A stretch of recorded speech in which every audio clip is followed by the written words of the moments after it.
I swear I felt my heart crack that night. Quietly, like a branch snapping under the weight of snow. It started with a laugh. Not just any laugh, her laugh. The one I used to fall asleep to when we were still in love. But that night it wasn't for me. It came from across the table, where my wife, Emily, leaned in close to another man, her hand brushing his arm like it belonged there. We were at her company's annual dinner. I tagged along because she'd asked, though in hindsight maybe she hadn't really wanted me there. Her boss, some hotshot named Tyler, had thrown a private celebration for closing a big deal. The kind where expensive wine flowed, and everyone tried too hard to impress everyone else. Emily thrived in that world. Me? I was the odd one out. I fix HVAC systems for a living. I don't network. I just fix things that are broken. But that night, the one thing I couldn't fix was my marriage. Relax, Daniel, Emily whispered, flashing me that tight, polished smile she reserved for public appearances. You look like you'd rather be anywhere else. I probably would, I muttered.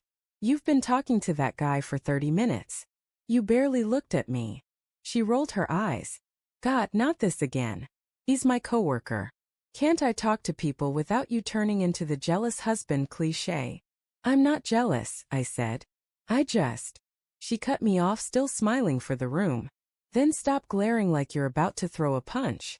I looked at her. Her lipstick was perfect, her dress elegant, her perfume intoxicating. I used to love seeing her like this. But that night, all I saw was someone who'd outgrown me. Someone who looked happier in another man's presence than in her husband's arms. I took a deep breath, trying to calm down, but then I saw Tyler whisper something into her ear. And she laughed again, leaning closer.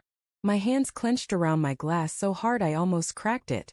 That's when she turned to me, her eyes cold despite her smile. If you're that jealous, Daniel, she said softly, but with venom just beneath the surface, then go home. Her words sliced right through me. Go home if you're jealous, she repeated, almost daring me. So I did. I stood up without a word, grabbed my coat and left. The drive home was silent. Just me, the hum of the tires, and the echo of her voice in my head. Go home if you're jealous. Sounded like permission. No, like dismissal. When we first got married, Emily used to cling to my arm at parties, proud to introduce me. This is my husband, Daniel.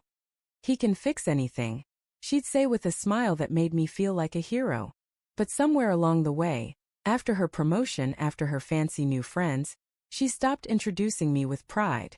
Now I was just Daniel, the guy who didn't belong in her polished world.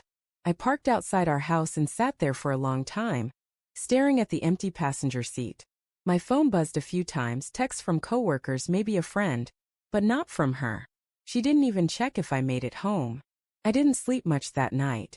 I tried to, but every time I closed my eyes, I saw that smirk on her face, the way she looked at Tyler, the hand she rested just a little too long on his arm.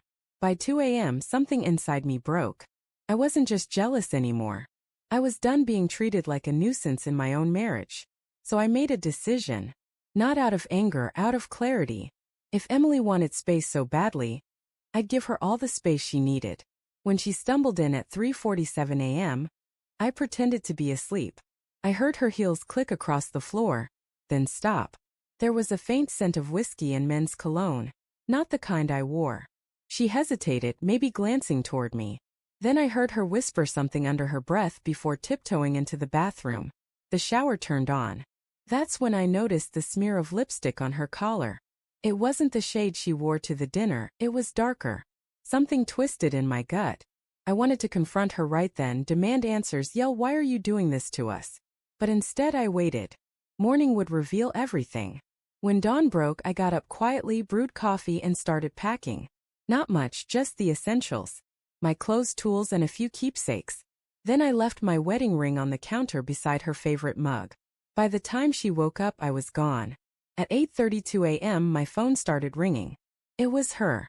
I ignored it. Then came the texts. Emily. Where are you? Emily, Daniel, we need to talk. Emily. Why would you just leave like that? Emily. This isn't funny. By noon, she was calling nonstop. When I finally picked up, her voice was shaking. Daniel. Where the hell are you? At peace, I said quietly. What does that mean? It means you told me to go home if I was jealous. I did.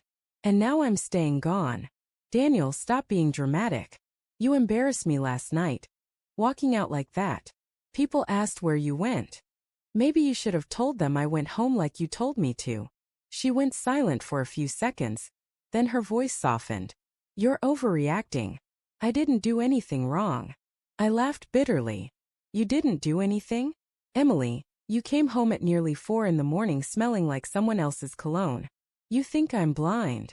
That's not what it looks like, she said quickly. Tyler was drunk. He spilled his drink on me, that's all.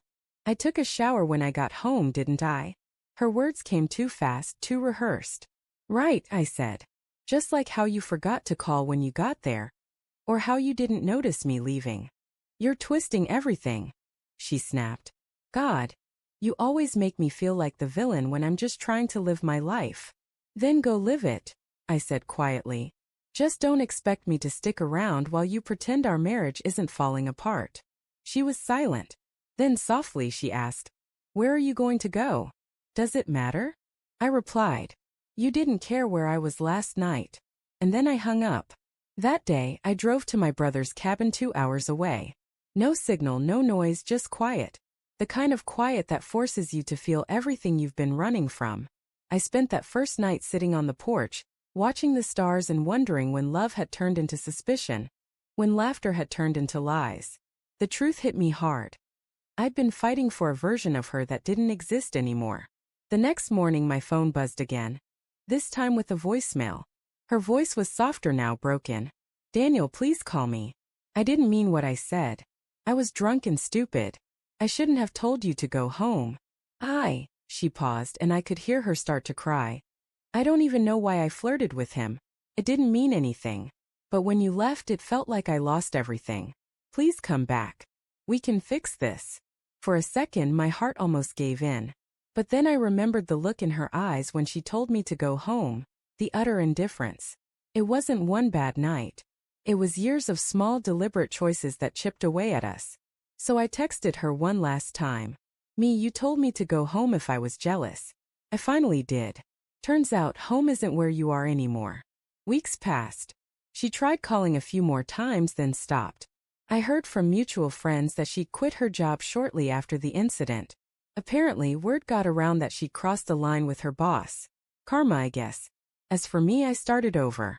Rented a small place, went back to work, rebuilt my peace one day at a time. I won't lie, it still hurts.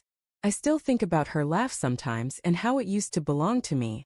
But the pain doesn't own me anymore. Because the night she told me to go home, she thought she was pushing me away out of spite. She didn't realize she was freeing me from a version of love that had already died.